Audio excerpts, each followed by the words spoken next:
जय हिंद दोस्तों, कैसे हैं आप। दोस्तों आज की वीडियो में मैं आपके लिए ले आया हूं कंप्यूटर के कुछ महत्वपूर्ण प्रश्न। दोस्तों आज की वीडियो में मैं आपका मॉक टेस्ट लेने जा रहा हूं, तो चलिए दोस्तों शुरू करते हैं। फ्रेंड्स मैं आपको बता दूं, पिछली वीडियो में जो ये मॉक टेस्ट लिया था बहुत सिंपल प्रश्न थे।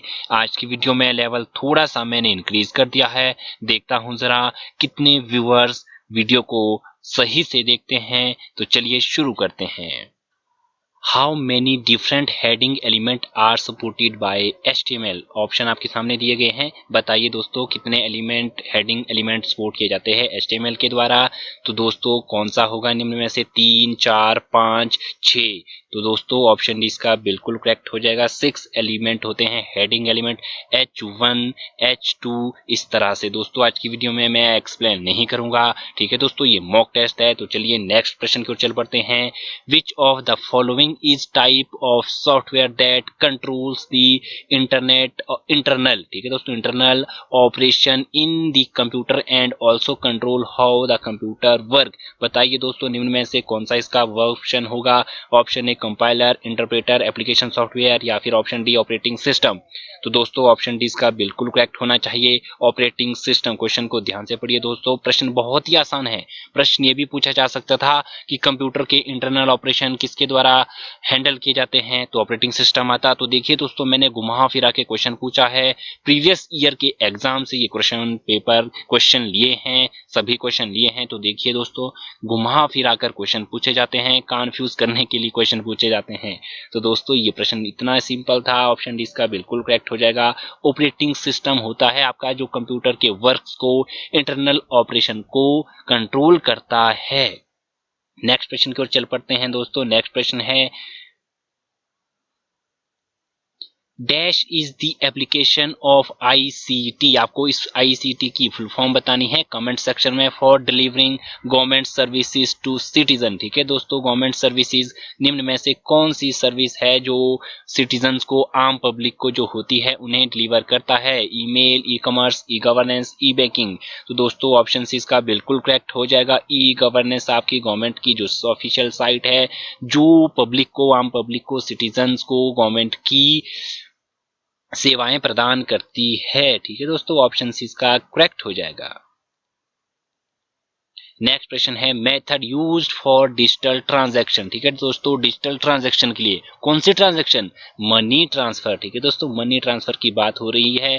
तो मनी ट्रांसफर के लिए निम्न में से कौन सी डिजिटल ट्रांजैक्शन का यूज किया जाता है। तो ठीक है दोस्तों, डिजिटल कार्ड, डेबिट कार्ड और क्रेडिट कार्ड का यूज किया जाता है। यूपीआई पेमेंट से आप करते हैं, जैसे आपके गूगल पे हो गई, फोन पे हो गई, ये आपके यूपीआई मेथड होते हैं डिजिटल ट्रांसफर के। नेट बैंकिंग हो गई, तो नेट बैंकिंग का यूज भी आप करते हैं। तो ऑप्शन डी इसका बिल्कुल करेक्ट हो जाएगा, ऑल ऑफ दीज। दोस्तों यदि आपको प्रश्न बहुत ही फास्ट लग रहे हैं, वीडियो को पॉज करके आप उन्हें देख सकते हैं। तो चलिए नेक्स्ट क्वेश्चन की ओर चल पड़ते हैं। नेक्स्ट प्रश्न है, what is the full form of CSS। दोस्तों आपको बताना है निम्न में से CSS की फुल फॉर्म क्या है। बताइए दोस्तों, option A, option B, option C, option D आपके सामने दिए गए हैं।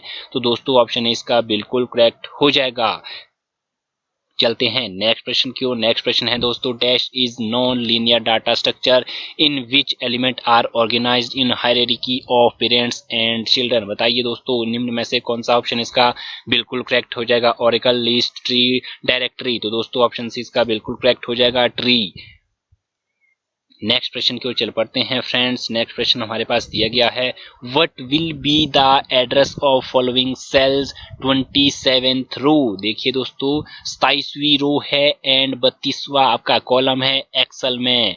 एक्सेल में कौन सा एड्रेस होगा उस सेल का, ठीक है दोस्तों, ये आपकी एक्सेल शीट होती है, उसमें आप को मैंने बार बार बताया है, जो आपकी एक्सेल स्प्रेडशीट होती है उसमें रोज एंड कॉलम होते हैं इस तरह के, ठीक है दोस्तों, जहां भी आपकी ये रोज और कॉलम इंटरसेक्ट करते हैं वो कहलाती है आपकी सेल, ठीक है दोस्तों।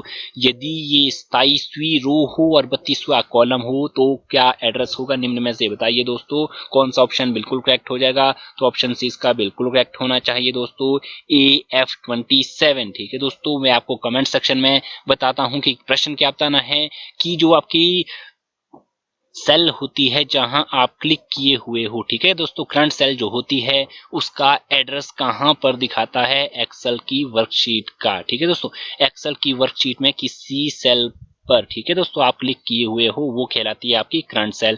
उस करंट सेल का एड्रेस कहां दिखाता है आपको कमेंट सेक्शन में बताना है। तो इसका ऑप्शन सी आंसर बिल्कुल करेक्ट हो जाएगा। चेक करते हैं जरा, ये देखिए बिल्कुल आंसर सही है, ऑप्शन सी इसका बिल्कुल करेक्ट हो जाएगा। नेक्स्ट प्रश्न की ओर चल पड़ते हैं। नेक्स्ट प्रश्न है which of the following statements is incorrect. ठीक है दोस्तों, about C language, C language के लिए निम्न में से कौन सी इनकरेक्ट है। दोस्तों आपको बताना है C is a case insensitive language. दोस्तों इनसेंसिटिव नहीं, सी लैंग्वेज आपकी केस सेंसिटिव लैंग्वेज होती है। तो ऑप्शन ए इसका करेक्ट होना चाहिए कि आपकी जो सी लैंग्वेज है वो इनसेंसिटिव नहीं, केस सेंसिटिव है।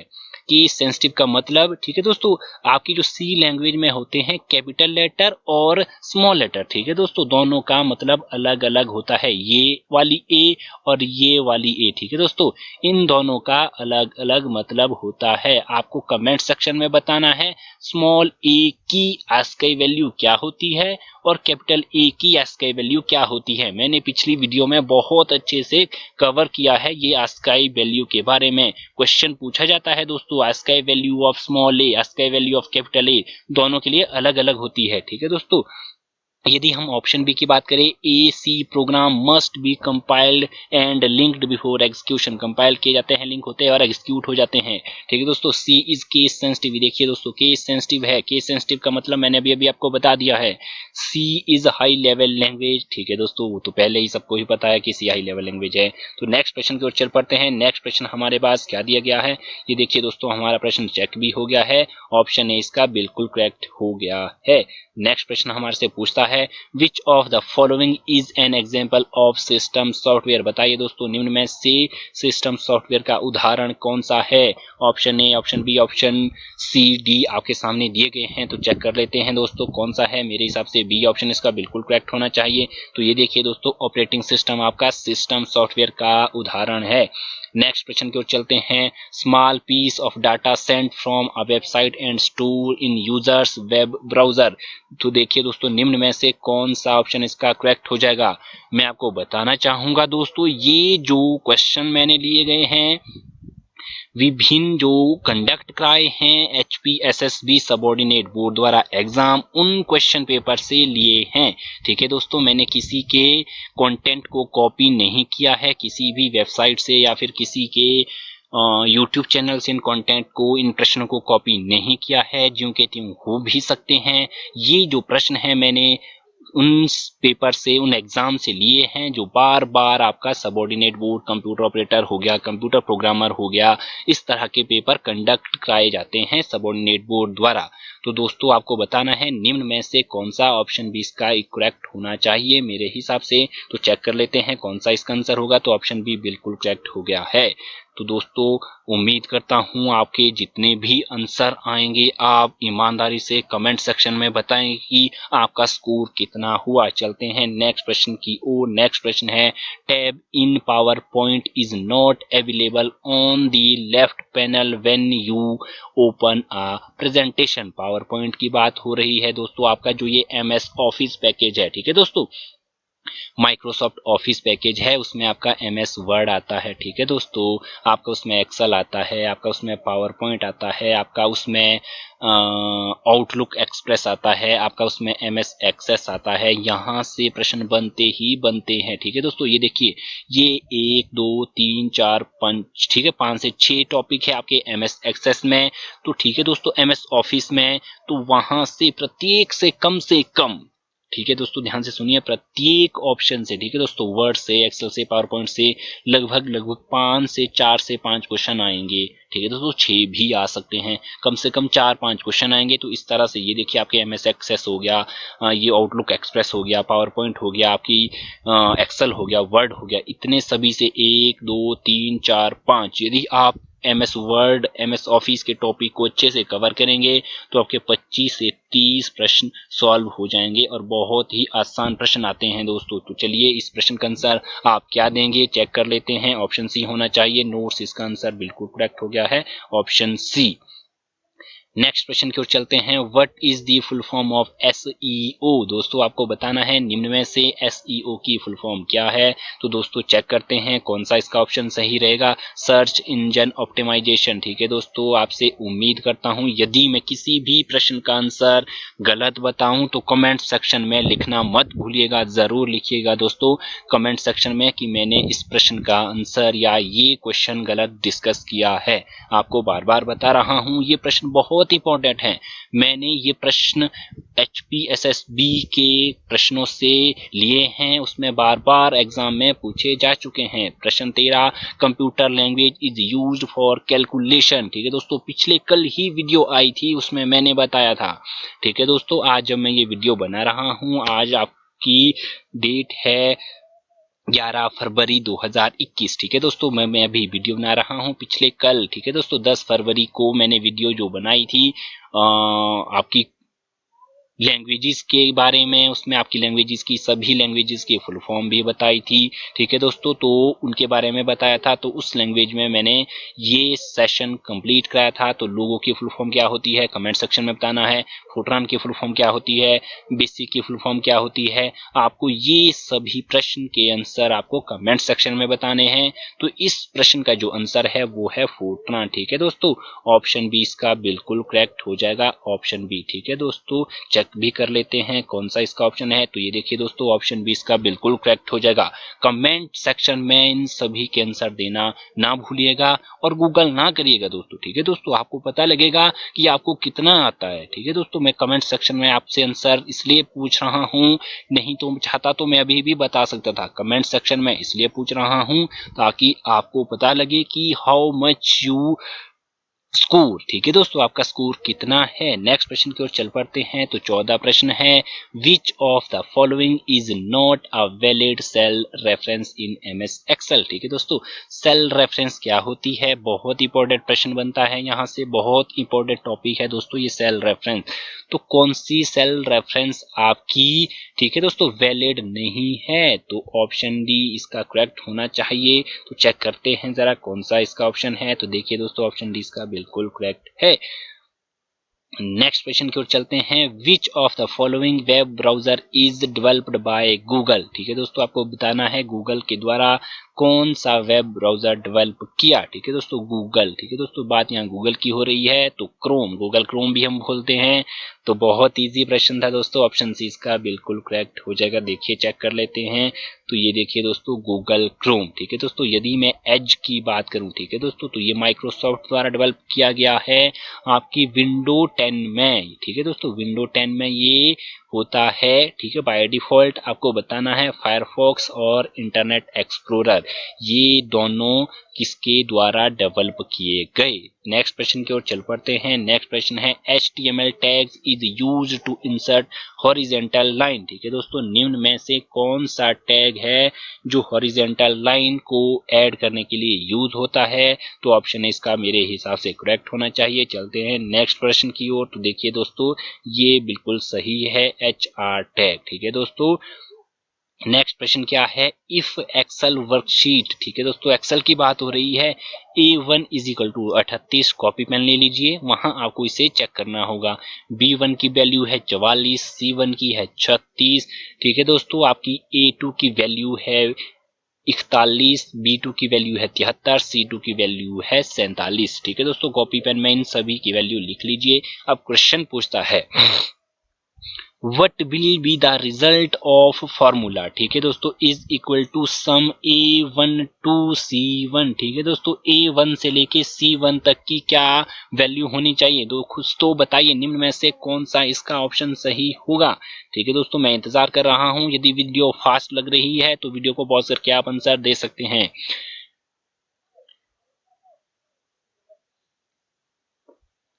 दोस्तों A1 टू C1, ठीक है दोस्तों, इसका क्या मतलब है, इसका मतलब है A1, ठीक है दोस्तों, प्लस B1, ठीक है दोस्तों, प्लस C1। ठीक है दोस्तों, ओनली। ठीक है दोस्तों, आपका जो ये फॉर्मूला है इसका मतलब है ये A1 plus B1 plus C1। अब A1 की वैल्यू कितनी है दोस्तों, 38 है। ठीक है दोस्तों, 38 कर दीजिए, प्लस बोल रहा है। ठीक है दोस्तों, तो प्लस आपका B1। ठीक है दोस्तों, B1 की वैल्यू देख ढूंढिए, इसमें 44 है तो 44 लिख लीजिए। ठीक है दोस्तों, नेक्स्ट बोल रहा है C1, C1 की वैल्यू ढूंढिए, प्लस 36। ठीक है दोस्तों, बस आपको सिंपल इसको ही तो जोड़ना है। 6 4 10, 10 8 18, 18। ठीक है दोस्तों, 8। वैसे तो आप यही इसका आंसर दे सकते हैं। ठीक है दोस्तों, लेकिन फिर भी सॉल्व कर लेते हैं। अब बच्चा 3 4 3 7, 7 3 10 से 11। ठीक है दोस्तों, तो आपका ये 118 ऑप्शन भी इसका बिल्कुल करेक्ट हो जाएगा। फिर भी चेक कर लेते हैं कौन सा ऑप्शन बिल्कुल सही ऑप्शन है दोस्तों। ऑप्शन भी इसका करेक्ट हो जाएगा। नेक्स्ट प्रश्न की ओर चलते हैं। Information on a computer is stored in term of, कौन सी फॉर्म में, कौन सी टर्म में कंप्यूटर में इंफॉर्मेशन स्टोर रहती है। तो निम्न में से कौन सा इसका ऑप्शन सही होगा। तो देखिए दोस्तों, चेक करते हैं। ऑप्शन भी सही होना चाहिए, डिजिटल डाटा की फॉर्म में यूज होता है। चेक कर लेते हैं दोस्तों। तो देखिए दोस्तों, ऑप्शन भी इसका बिल्कुल करेक्ट हो जाएगा। डिजिटल डाटा की फॉर्म में, डिजिटल डाटा की टर्म में इंफॉर्मेशन स्टोर रहती है। नेक्स्ट प्रश्न है प्रश्न संख्या 19।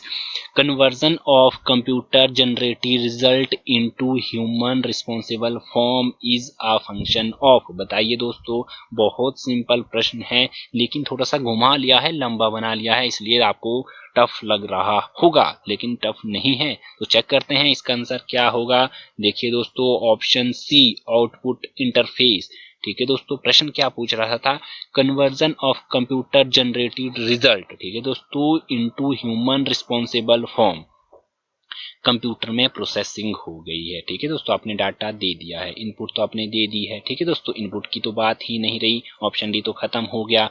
अब बात आई क्या, ठीक है दोस्तों, इसमें कन्वर्जन हो गई है, conversion of computer generated result. ठीक है दोस्तों, कंप्यूटर ने रिजल्ट कन्वर्ट कर लिया है, रिजल्ट तो दे दिया है। ठीक है दोस्तों, तो सीपीयू की बात भी खत्म। ठीक है दोस्तों, human responsible form of function. ठीक है दोस्तों, तो इनटू, ठीक है दोस्तों, परिवर्तित करना है जो आपके कंप्यूटर ने सॉल्व कर दिया है। तो वो, ठीक है दोस्तों, हमारी समझ में कैसे आता है, जब हम उसे चेक करेंगे, जब हम उसे देखेंगे। तो देखेंगे कहाँ, आउटपुट डिवाइस में, जो आपके आउटपुट डिवाइस होते हैं, आउटपुट इंटरफेस। ऑप्शन से इसका बिल्कुल करेक्ट हो जाएगा। हालांकि ये प्रश्न मैंने सॉल्व नहीं करने थे, आपको ही सॉल्व करने थे। तो चलिए नेक्स्ट प्रश्न की ओर चलते हैं। Which of the printers use to conjunction with computers use dry ink powder. ठीक है दोस्तों, निम्न में से कौन सा ऑप्शन होगा इसका, option A, option B, option C, option D. तो ऑप्शन सी सही होना चाहिए। लेजर जो प्रिंटर होती है उसमें आपकी पाउडर फॉर्म में, ठीक है दोस्तों, इंक डलती है। तो चेक कर लेते हैं कौन सा आंसर है। ऑप्शन सी बिल्कुल सही है। तो दोस्तों, आज की वीडियो के जो ये प्रश्न है, जो ये मॉक टेस्ट है, आपको कमेंट सेक्शन में बताना है कि आपने कितने अंक प्राप्त किए हैं। तो चलिए दोस्तों, नेक्स्ट वीडियो में मिलते हैं। चैनल सब्सक्राइब कर लेना ताकि आपको नोटिफिकेशन तुरंत मिल सके। हालांकि मैंने ये वीडियो में इतनी लंबी नहीं ले जानी थी, प्रश्न डिस्कस नहीं करने थे, लेकिन फिर भी आपकी सुविधा के लिए, आपकी सहायता के लिए मैंने सभी प्रश्न को थोड़ा थोड़ा डिस्कस किया है। यदि आप चाहेंगे कि डिटेल में इन सभी प्रश्नों को फिर से मैं डिस्कस करूं, तो कमेंट सेक्शन में जरूर लिखना, मैं क्वेश्चन को डिस्कस जरूर करूंगा। Bye bye, take care.